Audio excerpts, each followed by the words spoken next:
Hi and welcome to John's Maths Book. In this video, we'll be exploring another key concept in mathematics. If you find this tutorial helpful, then please show your support by subscribing, liking, and leaving a comment. Your positive engagement helps me create more content and allows me to bring you more valuable maths lessons. Without further ado, let's go over to the whiteboard. Let's look at how we evaluate the indefinite integral of sin²2Δθ.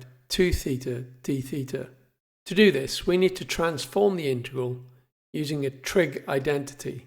So we're going to use the trig identity where sin²θ is equal to 1 minus cos2θ divided by 2.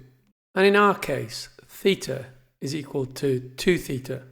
And so our integral now becomes the integral of 1 minus cos4θ divided by 2 dθ.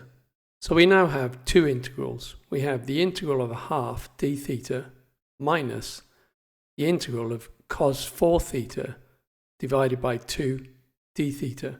And evaluating the first of these, so the integral of 1/2 dθ, we can use the power rule, and this evaluates to theta divided by 2 plus a constant of integration, which we'll call c.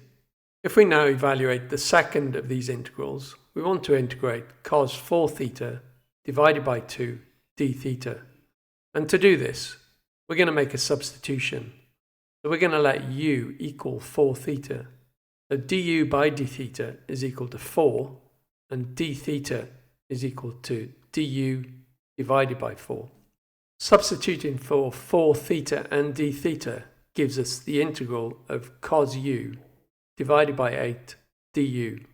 And this evaluates to 1/8 multiplied by the sine of u plus a constant of integration, which we'll call c. And substituting back in for u, where u is equal to 4θ, we have 1/8 multiplied by the sine of 4θ plus a constant of integration, which we'll call c. Putting the two results together and not forgetting to multiply the second result by this negative value gives us our final answer, which is theta divided by 2 minus 1/8 multiplied by the sine of 4θ plus a constant of integration, which we'll call c.